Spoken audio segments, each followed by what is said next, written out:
Bueno, muy bien, continuando con algo que ya empezamos ayer. En realidad lo empezamos, nunca dejó de estar presente en Vivo en Argentina, que es hablar de la democracia. Y ayer, cumpliéndose 30 años de la vuelta de la democracia, hablamos mucho y hoy seguiremos hablando porque hoy se estrena el ciclo 30 años de democracia aquí en la televisión pública con un documental llamado Prohibido no leer. Tenemos, aparte de la gente que trabajó para que este proyecto se realizara, el proyecto forma parte del concurso federal de documentales para la televisión convocado por Radio y Televisión Argentina a través de la televisión pública y de la Secretaría de Cultura de la Presidencia de la Nación. Y habla, si no estoy muy lejos del foco fundamental, de aquellos libros que durante la época de la dictadura estuvieron prohibidos, ¿no? Libros infantiles. Bienvenidos todos aquí, Luján, Paulino, Ariadna y Nicolás, docentes, autora, director de este proyecto. Bueno, gracias por estar aquí.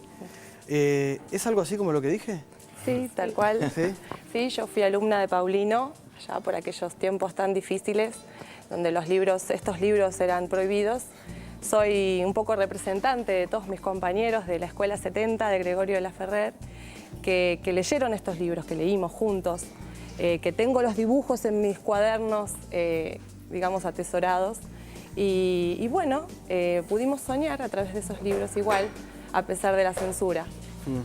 Este documental cuenta un poco la historia de Paulino, a quien tenemos acá sentado, que a pesar de la prohibición de algunos libros infantiles, vos decidís que los chicos igual accedan a la lectura. Contanos un poco, si querés, de qué libros estamos hablando y vos como docente, ¿qué pensás cuando estos libros son prohibidos y finalmente decidís, a pesar de eso, bueno, que los chicos accedan a ellos?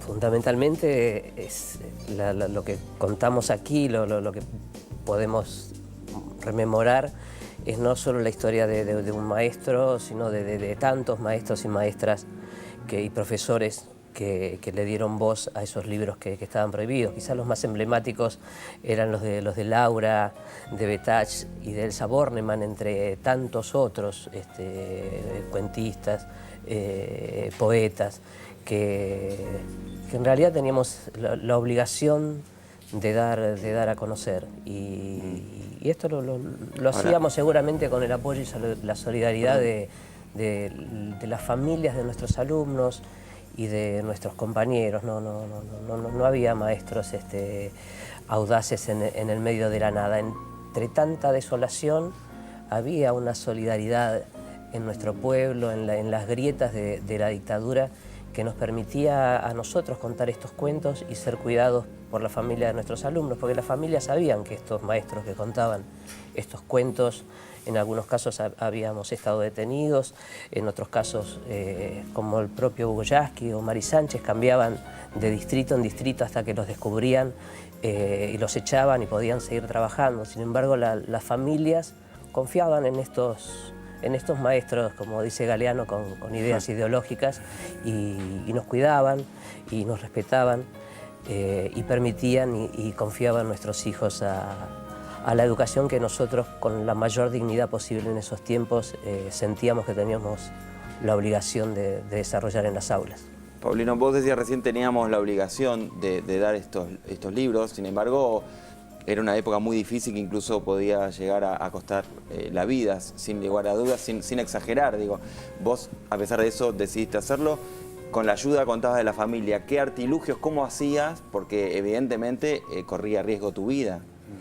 La vida de nosotros corría el riesgo que otros compañeros, en los que otros compañeros se transformó en la pérdida de la vida. Nosotros veníamos de un tiempo donde el secretario general del sindicato de Tucumán de docentes había sido acribillado a balazos en la noche del golpe en la sede del sindicato, más de 100 balazos, centenares de compañeros desaparecidos, Alfredo Bravo desaparecido y preso. Por eso decimos que los que seguíamos trabajando teníamos la obligación de llevar esta voz, y lo hacíamos como podíamos. Eran cuentos sin nombre. ¿Y qué hacían? ¿Cómo hacían? Digo, ¿cómo llegaban a las casas de estos libros? En muchos casos, lo que nos fuimos dando con el paso del tiempo es que conversando con compañeros, es que un mismo cuento nosotros lo contábamos con distintos títulos, y así La planta de Bartolo era El árbol mágico, La planta de cuadernos, El macetón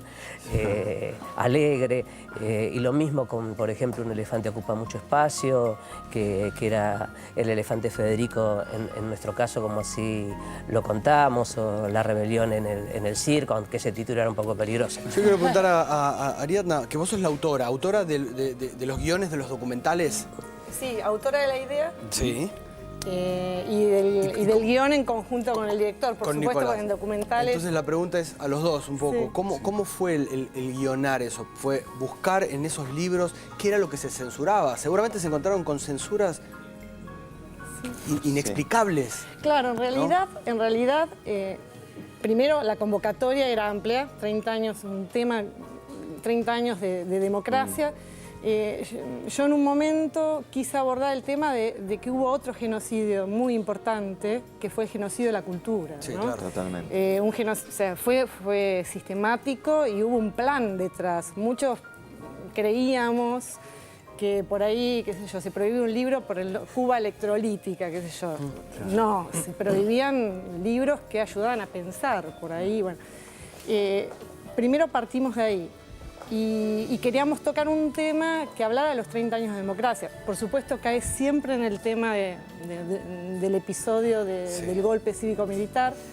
Y la verdad que el disparador fue muy gracioso, porque mi hijo de 9 años, un día estábamos buscando tema conmigo, un día mi hijo de 9 años me pregunta cuál había sido mi libro favorito cuando yo era chica, cuando yo tenía la edad de él.